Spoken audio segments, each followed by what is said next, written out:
But beyond that, I was thinking about how, as a comedian, for the last 30 fucking years, I've looked at my accomplishments.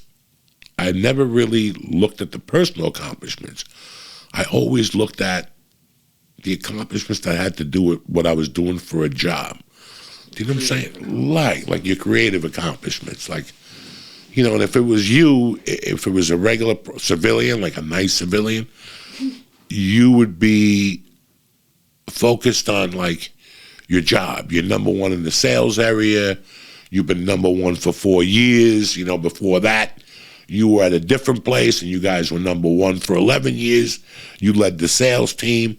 You really focus on that. And you really, and then listen, we all do, right? Like when you talk to people, what's going on with you, Pete? I broke the record this month. I sold the most toilet bowls. You know, whatever the fuck, you know. I sold the most cars. I sold the most scooters. I don't know. I'm just saying, you know. But we always rest our laurels on that. Guys, you know, Joey, what's going on? Nothing. I became a feature act. I'm doing 25 now instead of 20. You know, nothing else is going on with you. No, that's it. Everything's good. Okay, you know, I'm still doing coke. You know, what's going on, Joey? Oh, I got a girlfriend, and I'm still featuring now. I'm featuring A clubs. You know, you always talk about that stuff, right? You ever notice that shit? You don't talk about, like, dog, I got 3 fucking B's and an A. Okay, what are you excited about that for? Because for the last 2 years, I've been a fucking idiot. I've been living off of fucking F's and D's.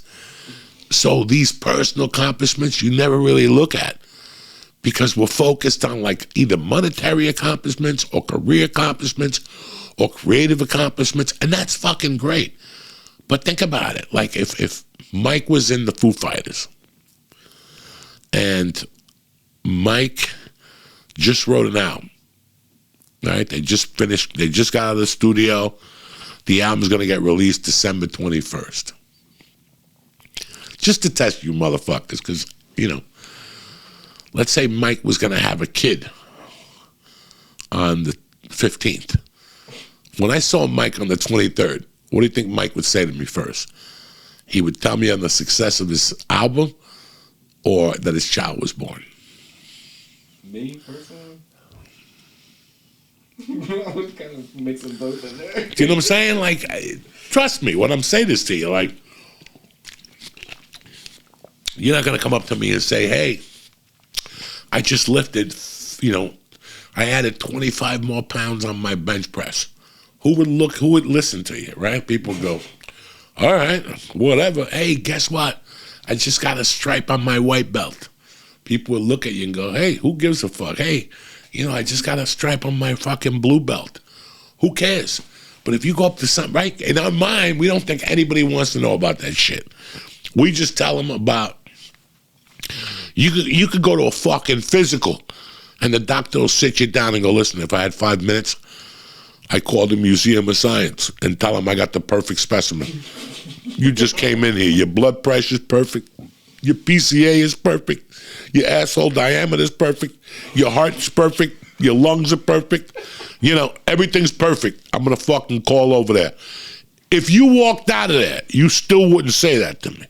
You would still say, you know, oh, I fucking bartended the other night and I made $1,500 on a shift. You wouldn't even look at that as a fucking accomplishment. That with all these fat fucks walking around and people with diabetic feet going to Yankee games and shit and fucking with all this shit, you wouldn't take that as a compliment. That's what I'm fucking talking about. That we don't, I've never looked at, like, you know what, after fucking, like, seriously, like the other night I thought about the 15 years I was off fucking powder. Ooh, haven't fought on a podcast in a long time. Things are getting back to normal, motherfuckers. But I was thinking about that. Like, did it take hard work? Was it as hard as fucking me getting to be a regular at the store? I don't know. I don't remember. But I tell you, it's worth something. And yeah, Joey, knock it off with that. You did coke for 30 years. You didn't quit. You just got tired. That too. Whatever it took. And it's the truth. You get tired of running.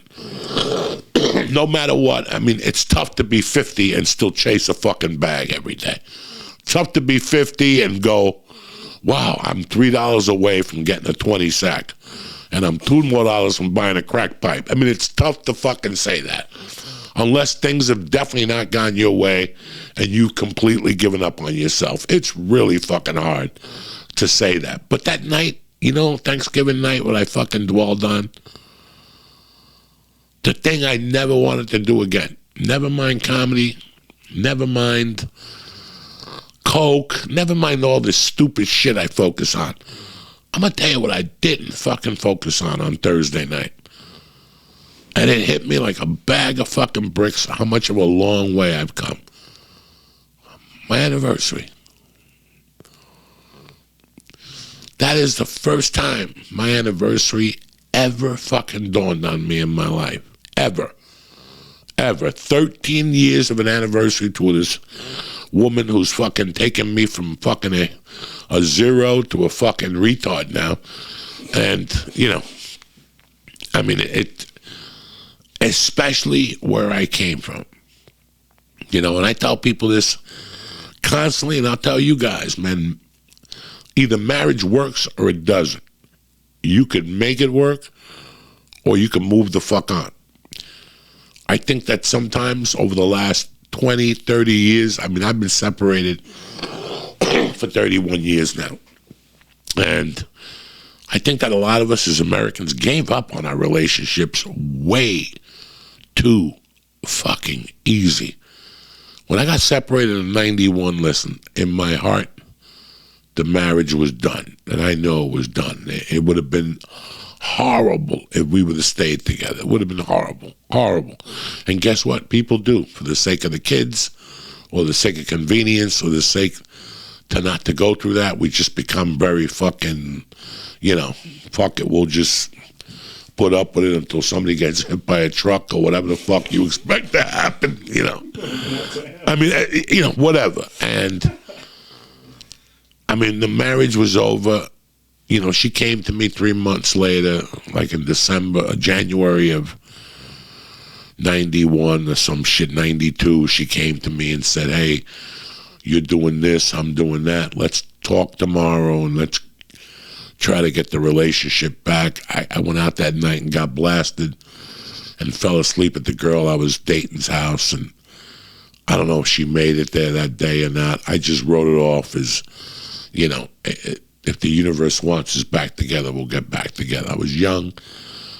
I was very stupid. And I never even thought of calling her up and going, hey, we should go talk to a priest. Hey, we should go do this.